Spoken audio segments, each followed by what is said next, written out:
Hey, good evening, everybody. Welcome back to another edition of the Strategy Session. I'm joined tonight by my good friend Stuart Stevens. We are going to dive into what's going on this week. And I think one of the big themes, Stuart, I wanted to talk about, we are seeing a lot more cracks right now in the Republican universe.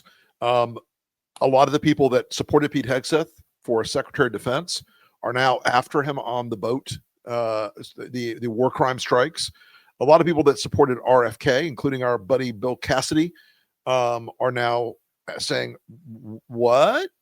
And a lot of people that have been very stalwart Trump supporters are walking out the door in Congress this week. We're going to lose approximately 20 Republicans, apparently, are close to announcing their retirement from Congress this week.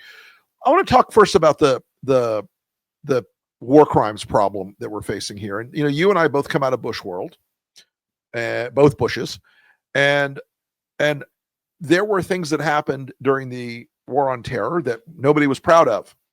Things like Abu Ghraib. But right now, there seems to be no sense of shame whatsoever at this administration engaging in overtly illegal acts and overt war crimes in the sinking of these boats in the Pacific and the Gulf of Mexico.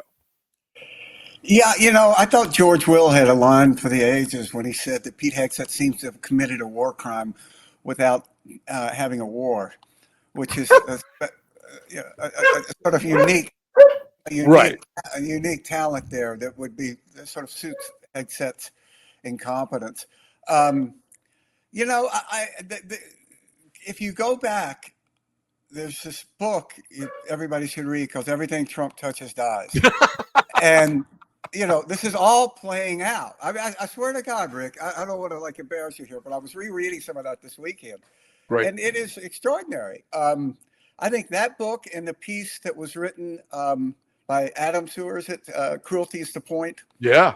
That was published in the Atlantic, I think, will be read for a long time. And Cruelty is the Point. I mean, what they're putting out there are snuff films. Films. Yes. It's and they're taking the kind of, twisted erotic joy out of it, obviously. This is the sort of stuff that like if we had a leak of this, and it came out through WikiLeaks or something, right? Which we had a couple of instances like this in Iraq, I think, where we did some gun cam. We had some gun cam stuff from WikiLeaks and from leaked out, and it was like these are war crimes. But for the United States government, it doesn't go to this tendency they have that if they just say this stuff and they do it openly, like. Right. Doge. We're just going to bring in some guy. Right. We're just going to do what we want. We're going to do what we want to do. Screw stop you. Us. Yeah. Stop us. Sue us. And laws mean nothing. And that is, and I don't want to belabor the point too much, but Hegseth and Trump are both now sort of starting to walk this back. Trump saying, "Oh, the other day he said I'm going to release all the video, and yesterday he said, oh, well, I'm not releasing that video." I think there's some nervousness there, both inside the military services who are leaking this stuff, and rightly so. They should be leaking this stuff to protect themselves and their service members. But the intentionality of saying, we're committing war crimes. What about it? Yeah. What are you going to do?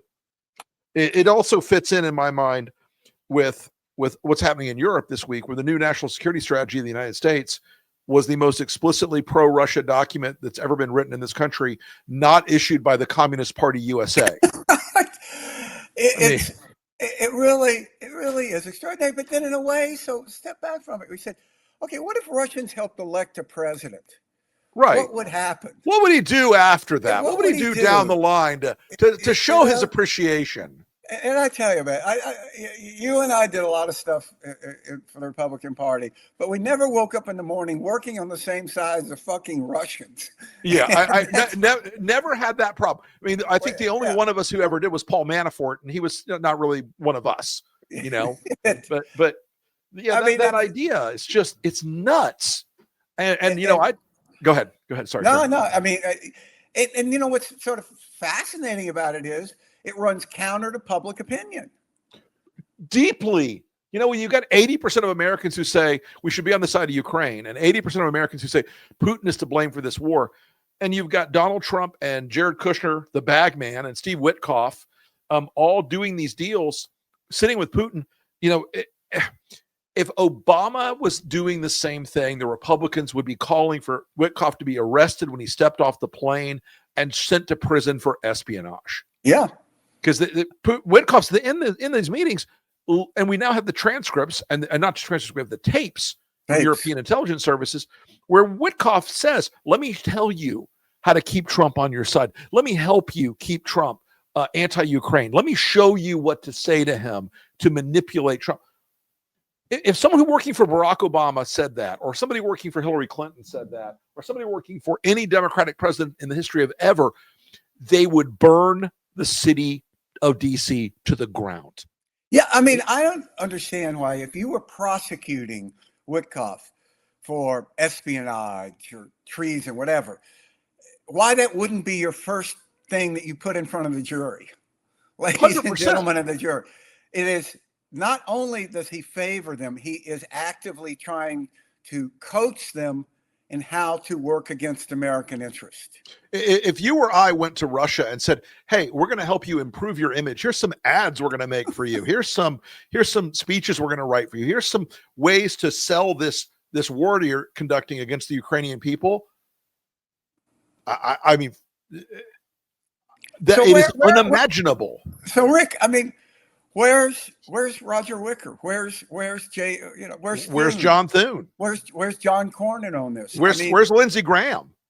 Lindsey Graham. They all go over there and they do these photo ops. Yep. Which basically are looking more and more like kind of Jane Fonda photo ops. Right, going to Hanoi and sitting in a Vietnamese aircraft, North Vietnamese anti-aircraft gun. Just a photo op. They've turned Article 5 into a photo op. Yeah. And it's will this just continue? How does this end? I mean, look, I had a conversation today with a European friend of mine who is very, very tied to defense in one of the major powers, and not nuclear power, but you guys can figure it out. Who said to me, and we've been talking about this off and on for a couple of weeks, right? And this person said to me, "You're going to get what you wish for. You're going to get Europe on its own. You're going to get Germany fully remilitarized. You're going to get exactly what you're wishing for right now." You know, Trump didn't like the NATO funding percentages. He's going to get something very different. He's going to get a Europe that is a singular military power in the world if it all decides that the Russian threat is what it is. And what folks have not realized and have not figured out yet is that Ukraine gave up its nuclear weapons. That is a lesson that is not lost on anybody right now in Europe. And folks, if you don't think Germany could have nuclear weapons if they wanted them in about an hour, I got something to sell you, because they could. But it's the lawlessness at the DOD, it's the lawlessness of the DOJ. And I mean, today we see Alina Habba finally bowing somewhat to reality and saying she's not no longer the U.S. attorney. Stuart, I have some news. I'm no longer also the deputy legate to the papal see. She's like the girlfriend from hell that says, we're still going out. You just don't know it.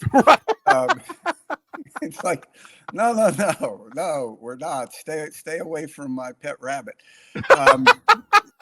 We're going to stay out of the kitchen.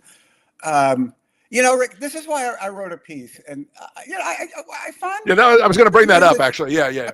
You find yourself writing this stuff you can't really believe you're writing. I mean, stuff that just would have seemed like insane that this would happen, but that there has to be beginning talk and plans for a mechanism to hold all of this criminality, all of this lawlessness, all of this complete disregard for the rule of law, responsible.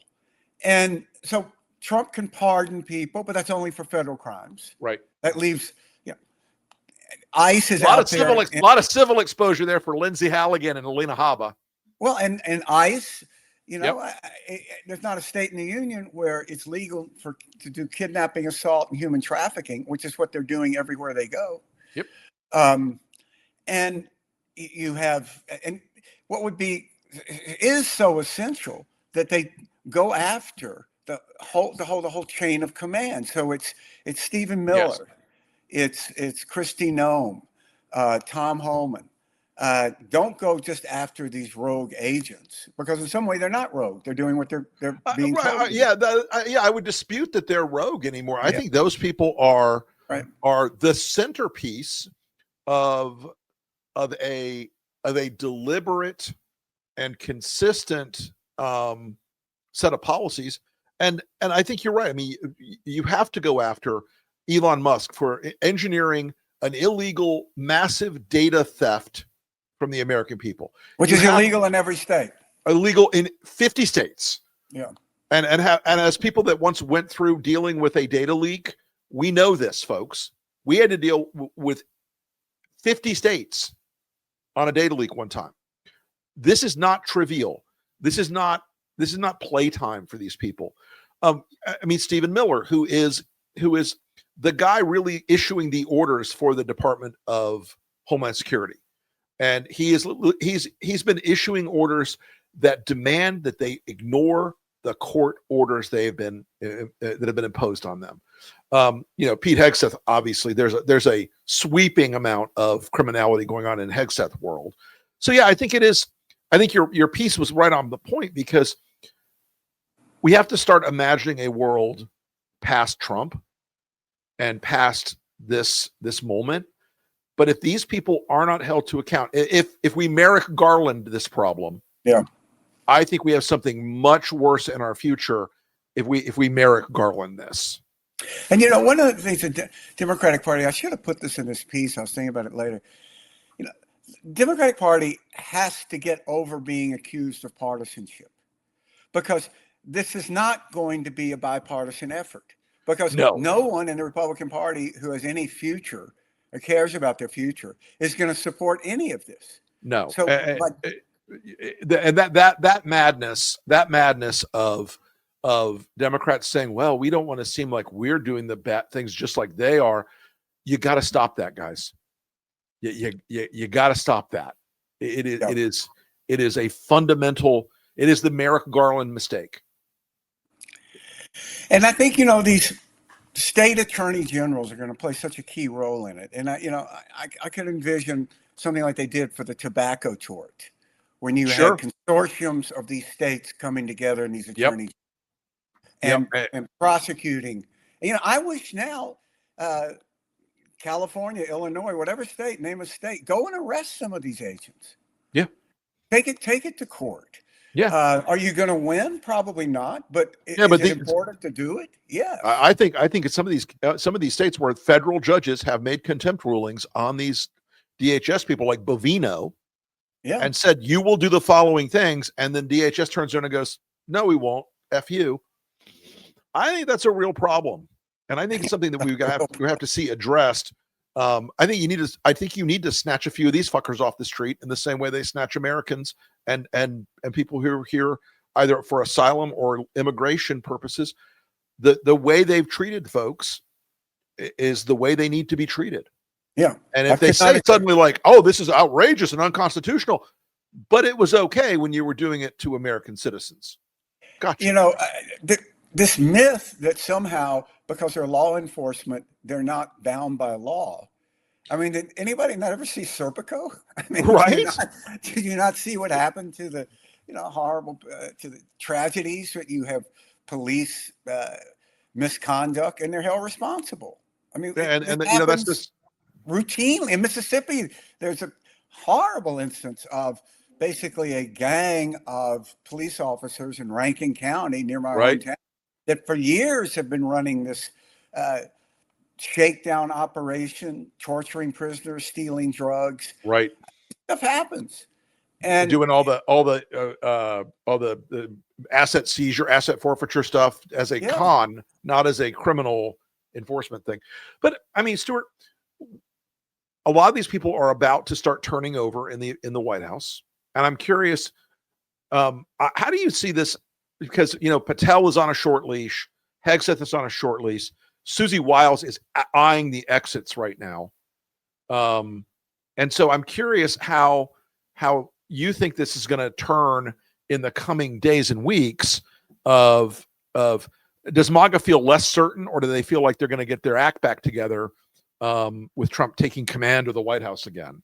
I think they're going to feel less certain because this will be a drawn out process and it won't be pretty. And right. You don't get rid of somebody like Kash Patel without saying he's done something wrong. I mean, you can pretend right. that. You can't. It just doesn't work. People don't believe it. And Christine Nome, she's not going to go quietly into the night. It's going to be very, very messy. And it also raises the question of, who wants to replace them? I mean, do you want to be the third person in the Al Qaeda structure, that you think is going to be found? I think we maybe lost Rick there for a second, so I'll keep babbling. I think that it's so important that this not be normalized by acceptance. And you just take Doge, for instance. The fact that the Democrats were unable to stop Doge does not mean that it is legal any more than failing to stop a bank robbery means that, okay, that was legal. We didn't arrest him. And there has to be that sense of duty to go after these crimes. And I can tell you, it's probably not going to test well at all. And if you try to do this, if you try to have criminal justice and defense of rule of law by focus group, it's going to be a really bad moment. And the Democrats have to just begin to wrap their minds around the role that they have been handed. And it's not a role that they asked for. I mean, I think overwhelmingly most of these Democrats would rather be able to work with Republicans, would rather have sane people that they can talk with, come to some compromise with. And they can't. And we can't pretend that party is going to come back. The thing that just blows my mind about this, having worked to help elect so many U.S. senators, it is a real pain in the ass to get elected to the U.S. Senate. You have to raise all this money, which is degrading. You have to meet all these people and pretend that you're glad to see them. It's exhausting. It puts your family through hell. So finally, you get to be a United States Senator. And you're there to do what Donald Trump tells you to? Really? Is that what's worth it? I just don't understand it. And they have power if they'll only exercise the power. You go back to Roger Wicker. All his life, Roger Wicker's wanted to be chairman of the Armed Services Committee, the senator from Mississippi, who I've known forever, worked for. Our dads were friends. And he is now chairman of the Armed Services Committee. And what is the first thing he does? Ushers in Pete Hegseth. Now, Roger didn't have to do that. Roger could have picked up the phone and said, Mr. President-elect, we're not going to do this. There are a lot of good, sane, responsible conservatives. Pick another one. I don't want to embarrass you, but if you force us to come to this, I will not support this. And Trump would have backed down. Trump doesn't like to lose. And you could have had somebody there responsible. Instead, you end up with Pete Hegseth. Same with RFK Jr. I mean, a lot of people are going to die because of what the United States Senate refused to do, which they knew they should do, which is stand up to this, longtime heroin junkie. And it's not just that RFK Jr. was a heroin junkie. It's that he defends it. He said in public, it worked for me. I would keep doing it if I still felt it worked. I mean, this is just a sad, sad, broken person. And you can have sympathy for him on one level, but beyond that, it is just absolutely intolerable that he is out there as the person who is so powerful. and what he's doing to the public health of America. We saw child mortality go up now. And this is going to be with us for years and years and years. There's going to be an RFK Jr. generation. And who signed off on him? Bill Cassidy of Louisiana, who's a physician. And Cassidy is someone who, in the early part of his career, was very involved in helping schools have vaccine programs. So, Sam, we're seeing you there. Hey, Stuart. You're not imagining me. Rick is having some technical problems. The Russians. It's clearly, I thought that went without saying. But we're getting a ton of comments in the chat. And mostly everyone is asking, are we seeing breaks in this chaos? Are we seeing any signs that this is breaking up, that, is there cause for hope? Any? Yeah.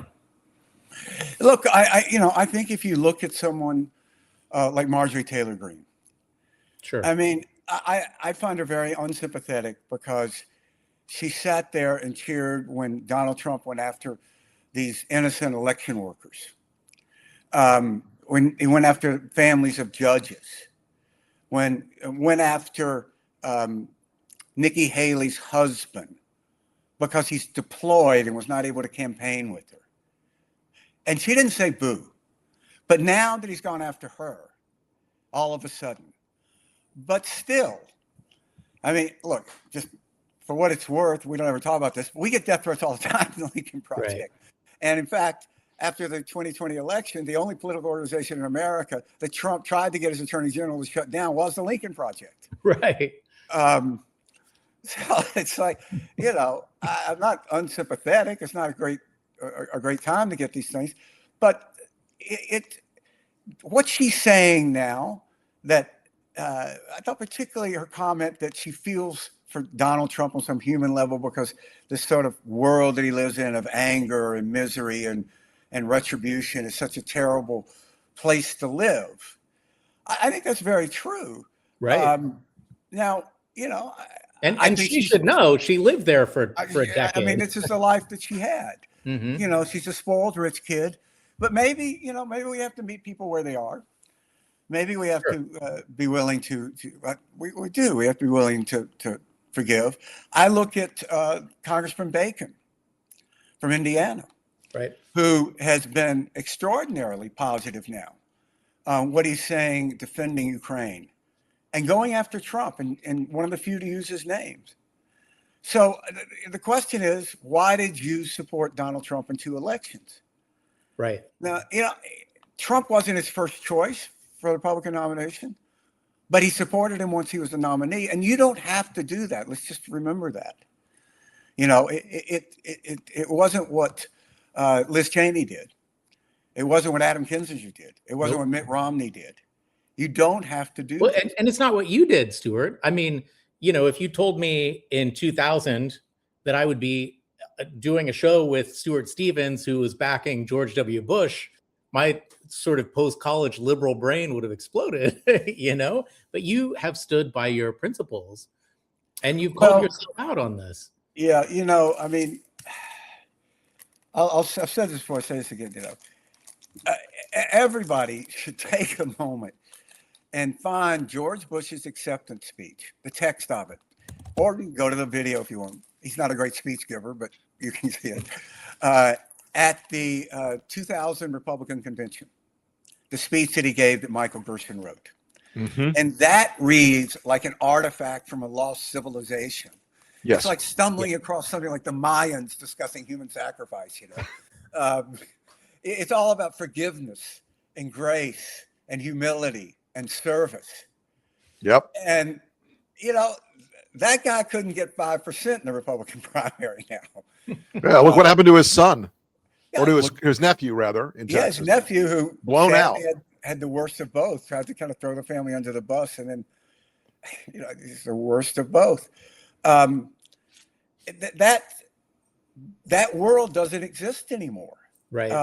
And I think, Rick, you were at the epicenter of this when the Lincoln Project started. there was sort of a split among so-called anti-Trump Republicans. Yeah. And, I wasn't part of the Lincoln Project then, but the thing I admired so much about what these guys did, they came out and they said, look, Donald Trump is the number one issue in this race. He's the number 10 issue. And at the time, there were Democrats, Elizabeth Warren was very articulate on this, as she always is, that you shouldn't make the race about Donald Trump. Because the logic being, everybody's got an opinion on Donald Trump. Nothing you can say about Donald Trump is going to change anybody. You need to talk about healthcare, like we did in the 2018 elections and had a good year. And the Lincoln Project said, no, we're not going to do that. And Joe Biden ended up winning that sort of miraculous turnaround. And his Soul of the Nation was very much that kind of campaign. And if you just remember, there was a debate when Trump was running in 15 and 16 about when he was going to release his tax returns. Still don't have them. I mean, now 2 weeks. They started this crypto scam. They're just raking in billions of dollars. They're selling access openly. And, how far, it just sort of shows what happens with this sort of dumbing down of decency of, to quote another great. Yeah, I mean, Stuart, at that moment when we started the link, sorry, my dogs are losing their minds about something. I don't know what. Probably DHS here to take me. When we started out in 2019, the question, as you said, part of what triggered the actual kickoff was Elizabeth Warren walked out of a debate and said, we didn't mention Donald Trump once tonight. Right. And no political party or individual in this country has the luxury of looking away now. We must not look away. We must not take our eyes off what is causing this economic collapse, the spiritual collapse, the political violence in the country. Sorry, I know I'm trying to make a big heartwarming speech, and the dogs are going like you can barely hear them. That happened. I'll just say, that happened in Terminator. Yeah, dogs it did. Barked. Well, I don't know. Pete Hegseth today said, we're giving AI to every trooper in this country. Every soldier will have AI. And I tweeted, that, children, is how the apocalypse begins. This is literally the plot of Terminator. So sorry, guys. I had a little technical issue on my end. My computer decided it was going to update several things at once and would not allow me to come back in. It's a producer's dream, Rick. Yeah, it really is. I try to keep everything up to speed here. Did you guys end up talking about the economics? Because I think we haven't talked about economics at all. We had a question in the audience about will the fever break, and Stuart had made a point about Marjorie Taylor Greene, and I think it dovetails really well with your point, Rick, and that is even in 15 years ago, somebody like Marjorie Taylor Greene could switch her opinion, and you would take the opinion on face value. But now everything is about Trump, right? You're weighing out her opinion, her switch, her flip-flop on what it means to Donald Trump and her opinion of Donald Trump and to the Trump base and to Trump, all the Trump universe. We can't ignore it. He's a singularity. He draws in all the politics in the country into his darkness. And the fever is not going to break in the way people think it's going to break. Mm-hmm. There are too many incentives on the Republican side, on the MAGA side, that are not going to go away. If Donald Trump dies tonight, tomorrow morning Fox will still reward people for going on and saying we should mow these immigrants down with machine guns. They will not. They will still reward all that bad behavior. Nobody in the MAGA donation world for small dollar donors is going to look at an email and go, now it's time for us to get back to limited government and conservative economic principles. They're going to say, they're going to click send money on an email that says George Soros wants to take your children and eat them. They're going to always, those incentives on the right are not going to go away. Because that's how somebody ought to write a book about that. Maybe somebody should. Might be a good title. I don't know. The hate machine, baby. No, I'm mentioning that. I can preview this. I think it's okay, Rick. Right? No, it's fine. Yeah. Rick has written a new book that is coming out when Well, it's going to come out either late next year or early 27. We'll see how it goes. We're on a fast pace. In some ways, it's better for it to come out after the election next year, because it's not a book about next year. It's a book about the system that MAGA and the tech bros and the money guys in Wall Street have built that has manipulated America and are manipulated our politics and is destroying a lot of the things in this country that we hold dear. Which goes exactly to your point about it's not going to break like people think. No, it will not. The fever, you are not going to suddenly have people standing up in Congress and say, I lied to you for 10 years. I'm actually a George Herbert Walker Bush Republican. Go Jerry Ford. You're not going to get those guys back. Hey, guys, just a break, just for a sec. I just want to say we are currently, I've heard, the #1 live on X right now. And God bless us, everyone. Well, that's a hard thing to do with your clothes on, so we should be particularly bad. Well, if you're watching us on X right now, I just want to say that that Substack is a place where a lot of media and news is happening, and X blocks it often blocks you from seeing those links. That's why I'm still on Substack, but I use my own domain to be able to put that on Substack or on Twitter, so it's not hidden from view. So that's why it's againstallEnemies.net. That's still my Substack, but it is welcome. Yeah. Enjoy. If you're watching on X, on Facebook, go to Lincoln Square Substack, go to Against All Enemies Substack. Welcome. Just keep waiting for Stuart's podcast. It's coming out any day. Any day now. We're strapping Stuart into the podcasting world. We'll get him in there. It's going to be it's going to be LS's first sports podcast. Stuart. It's going to all about SEC ball. Yeah. One of the most important lessons in life is to learn your limits, and defensive tackles don't become wide receivers.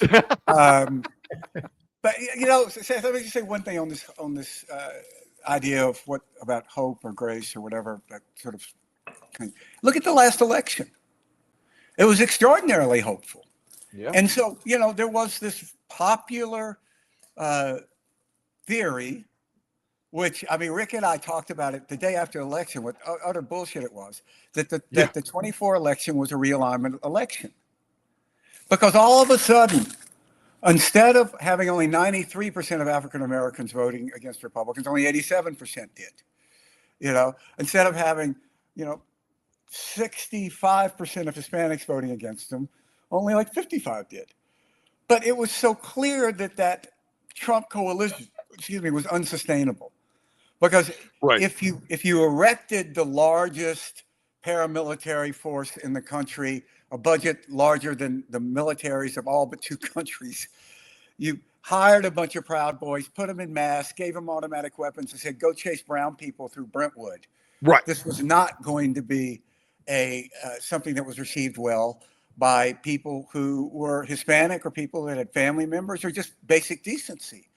And if Stuart, you didn't, I think I think a lot of Republicans outside of the professional class gets it. But I've seen this a lot on social media from Republicans. Oh, Hispanics are Republican now. Blacks are Republican now. Young men are all Republican now.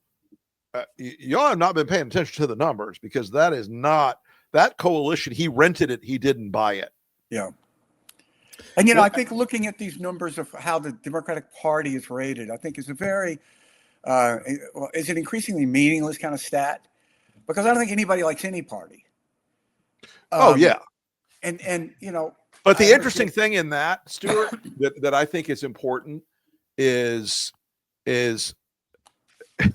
that independents and moderate voters, which is part of, by the way, folks, what the Lincoln Project's always gone after. We've gone after moderate Republicans and conservative leaning independents and some conservative Democrats in the pool too, because there's a lot of flippers in the conservative Democratic space.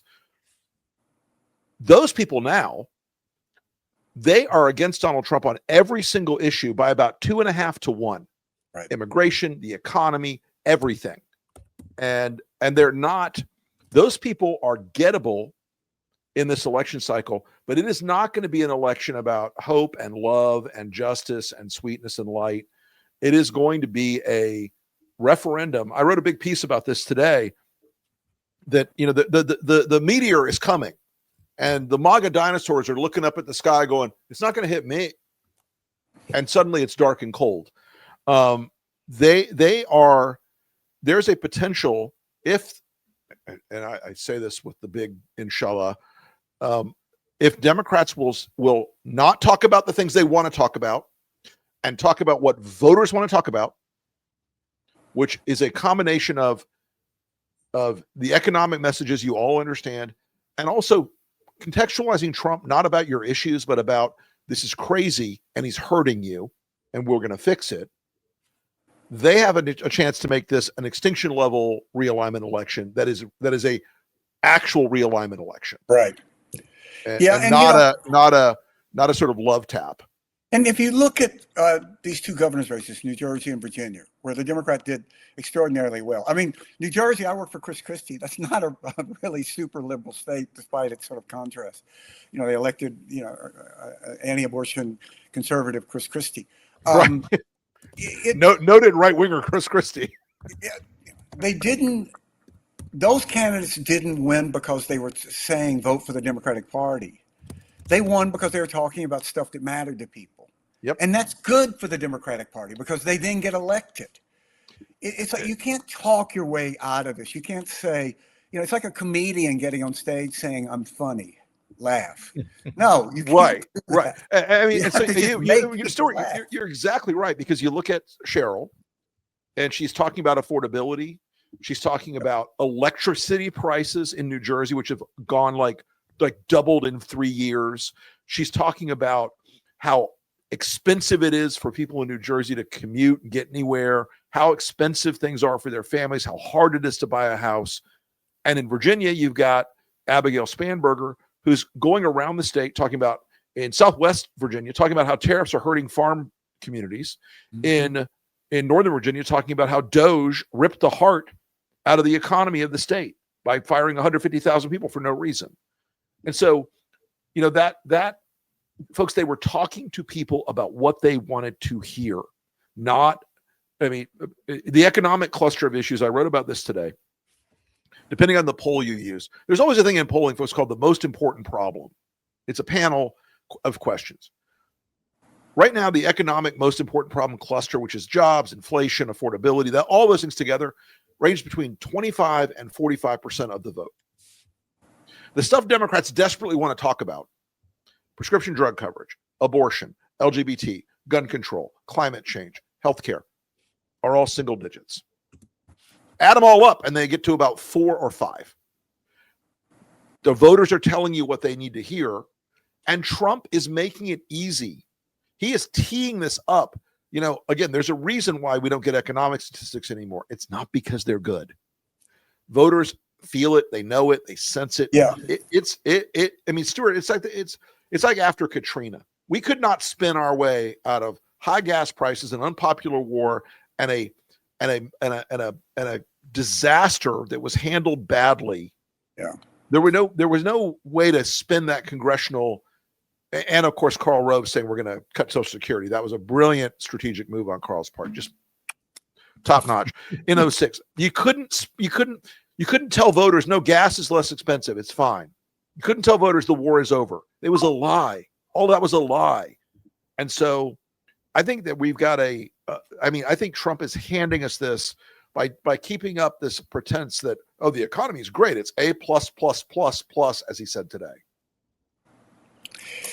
I just, let me chime in real quick. I think, as somebody who grew up a Democrat and really loved the book, What's the Matter with Kansas, as a Kansan, as a Democrat back in the day, I feel like Democrats to some degree overlearned that Republican wedge issue lesson. We always viewed abortion as this nonsense. Nobody cares about it. The Republicans are using it to whip their base and to whip. I don't think that's exactly true. But it does feel like the Democrats now lean on these issues they think will rile people up and ignore the ones that are have been the bread and butter of Democrats for decades, right? You know, Economics. You get down to the economic questions, and sometimes Democrats don't have the opportunity to make that case because people tended to trust Republicans on jobs, economics, taxes, inflation, all that cluster, right? The Republicans have controlled Washington so completely, and they have fought tooth and nail to say that Donald Trump is the economic mastermind of all time. They're handing this to us on a platter. And if Democrats don't pick up that sword and use it, you can't help them. But I think they will. Look, when you get down to it, Spanberger is a centrist, center left if you push it. Sherrill is center left to left.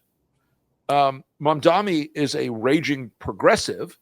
The guys who won the statewide races in Georgia were center left. But in this whole spectrum, all of them were talking about what the voters wanted to talk about. It's like if you tell somebody you're doing great and their house is on fire, they want you to say, "Holy shit, man, your house is on fire. Let me help you put that out."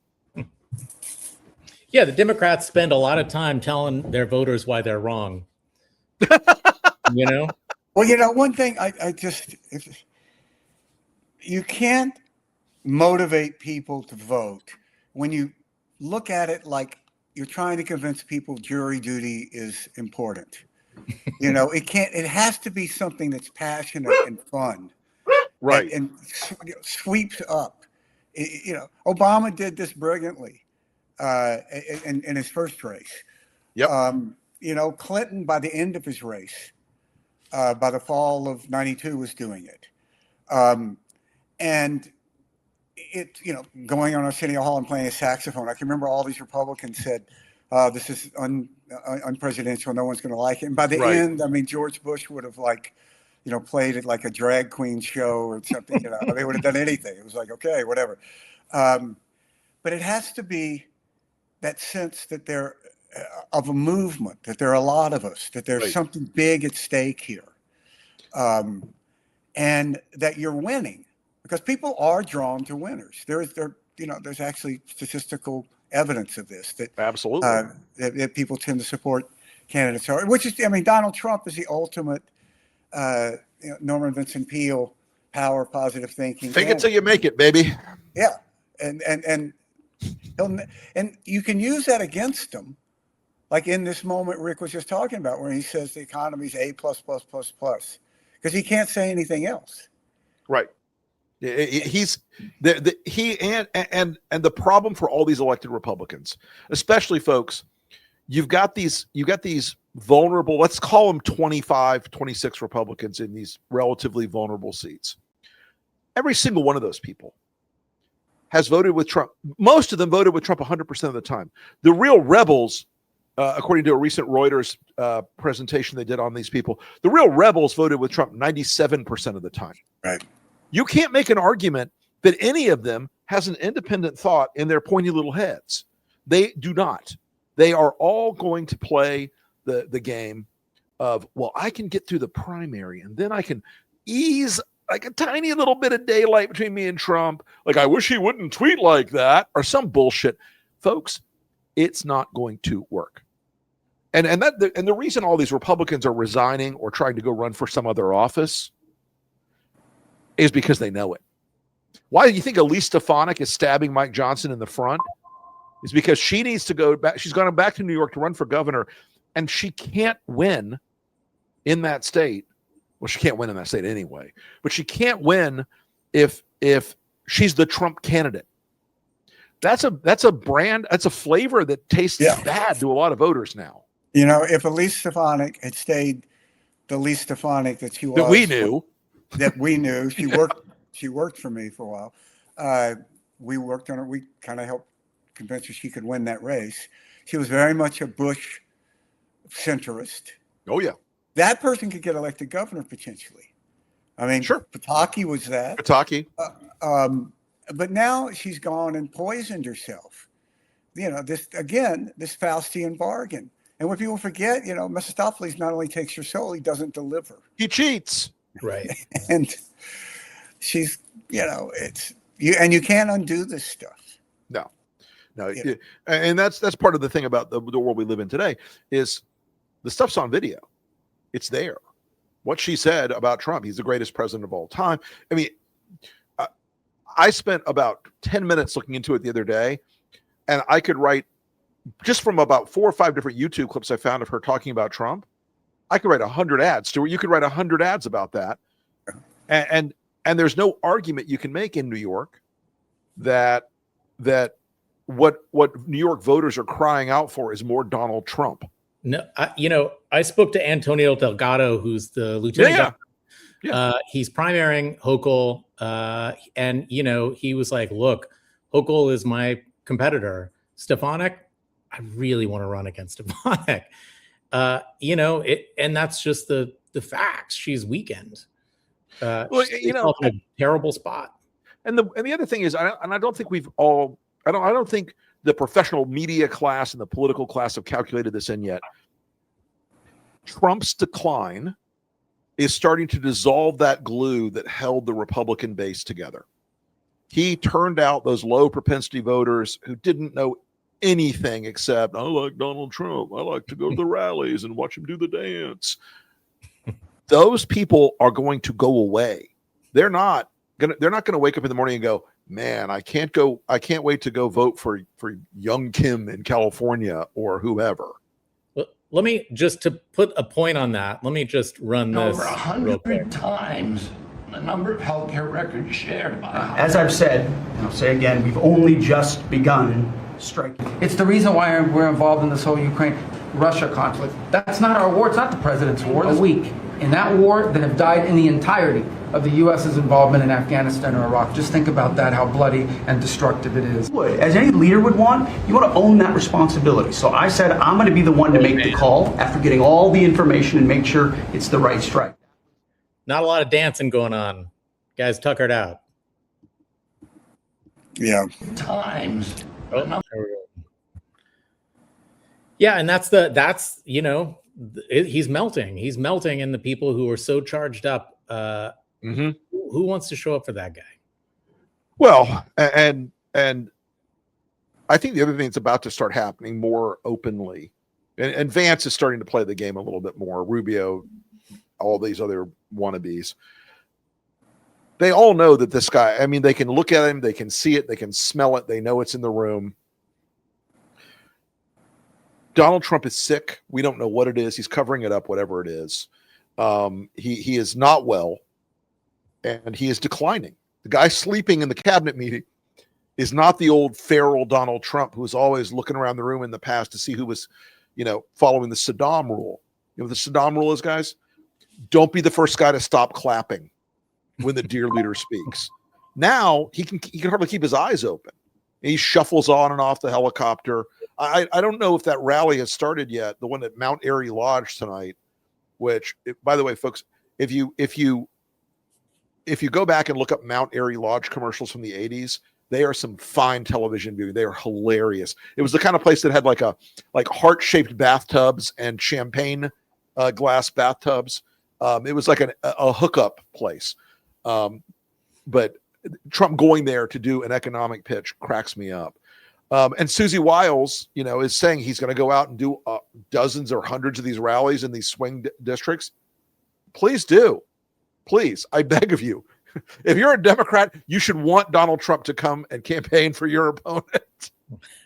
I know we're running late, Stuart. I want you to have that point, but I also just want to bring this up. One reason Joe Trippi isn't here is because he's in Alabama, working on the Doug Jones launch, and I can't wait to hear about this. What Doug is gonna announce this Friday, which will be the same day, December 12th, that he won his incredible upset race when he got elected to the U.S. Senate in Alabama. I think Doug Jones is an American hero. If I ran the world, I would have him as the leading candidate for the Democratic nomination for president. And for everybody out there who not familiar with Doug Jones, just Google Birmingham church bombing and Doug Jones.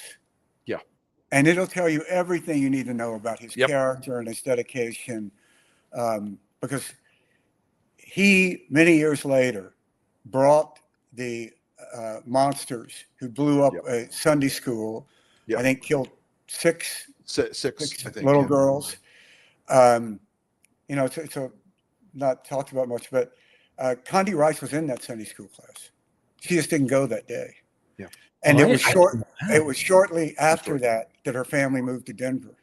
And Doug pursued that case as a U.S. attorney. Or was it U.S. attorney or anyway? He pursued that case as a U.S. attorney, as a prosecutor, years after the fact, because no one else had given a shit. No one else had decided they cared enough, and he beat.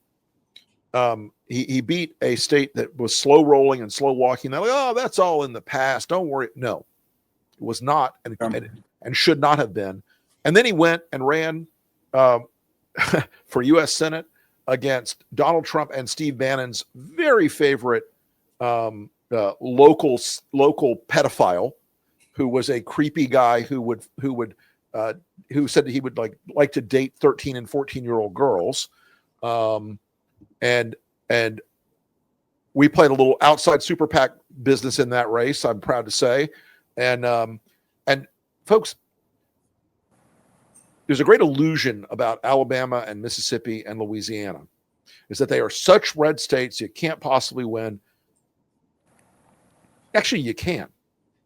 The Republicans are strong there, but if you build up head of steam with the African-American voters in those states, there's a path, and I think Doug can take that path. Yeah. I mean, even in Mississippi, to win as a Republican, depending on the African-American turnout and what your percentage is, you need to get 70% of the white vote. Yeah. I mean, that's 70% of anything is not the easiest thing in the world. Even in red states, that is still not a simple trick. I mean, most of us around Thanksgiving dinner, about 70% is the most you can hope that your family likes you. So, I think it's really important race that he's running. And you actually have these three candidates. You have David Jolly in Florida. Yep. Who it's such a positive change for Florida. While there's a Republican civil war going on in Florida, you've got Byron Donalds, who is a guy that every Republican knows Trump likes him, but every Republican in Florida also knows that Byron Donalds has an opposition research file that is about 12 feet tall, and they are freaking out. You've got some hedge fund bro got in the race in the Republican primary, and now Ron DeSantis has put his political machine behind his lieutenant governor, this guy Jay Collins, and David has been out there running basically as a Lincoln Project Democrat. He's not playing the culture war game. He's talking about economics. He's talking about education, which is a big deal in Florida that voters do want to hear about. And, I just feel like there's a crop of Democratic candidates coming down the line now that Republicans take lightly at their peril. Jeff Duncan in Georgia. Yeah. Oh, yeah. Our friend Jeff Duncan, friend of the show. Good guy. And look, Georgia just showed, folks, 2 statewide races in that special a month ago that for the Public Service Commission, which in Georgia is kind of a big deal. Democrats won by talking about affordability. Yeah. Call me crazy, but seems like there's something in the wind. Yeah. Well, folks, it's getting on towards 6 o'clock on the East Coast. We've kept you for the damn near the full hour. I apologize for the technical glitch on my side earlier. I want to welcome all of our viewers again tonight who joined us from Facebook, from Twitter, from Substack, from all sorts of other platforms. And would love to encourage you to check out Stuart's new piece on Lincoln Square. Check out a lot of our writing on Lincoln Square. You can catch us every Tuesday night here on the strategy session where we peel back the curtain on American politics. Catch me on Thursday night streaming on The Breakdown from Lincoln Project. You can also catch me on Fridays with Andrew Wilson on Behind the Numbers. We do it every Friday morning where we go through the polling of the week. It sounds boring, but the degree to which we've been able to spend it's very cool. I love going through the numbers every week as Donald Trump's decline continues and as Republicans turn into like the equivalent of a cockroach pizza for voters. It's Rick, amazing. I have to think of a title of that show every week, and every week I have to think of a new way to say he's hit bottom. Right. We started the show, I think, like 3 months ago.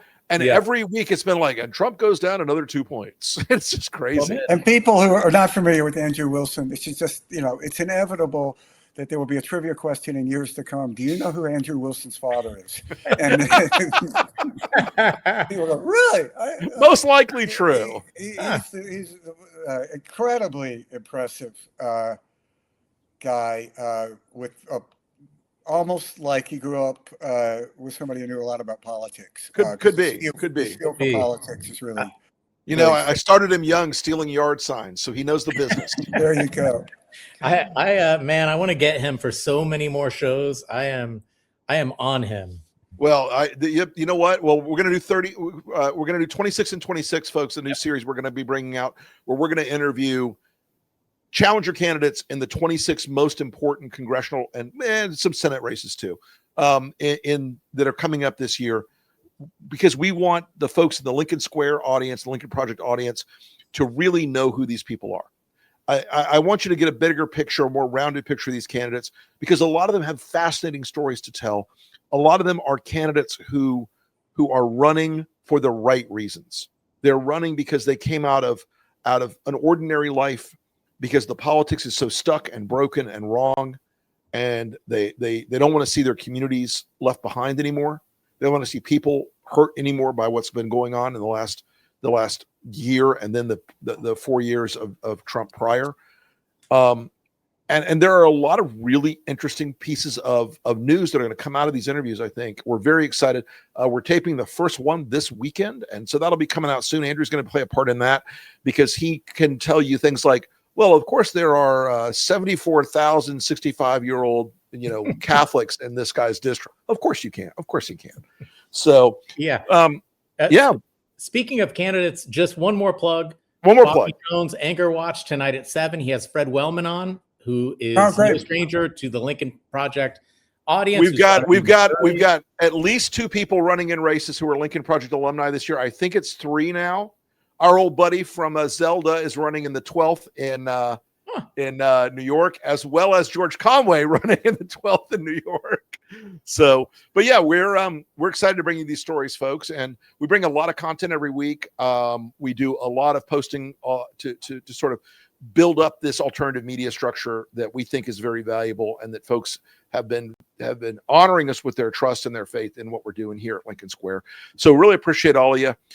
We will see you again next week. Thanks, everybody. Have a great night. Thanks, everybody. Thanks, Stuart. Thanks, Sam. Thanks, guys. See you guys.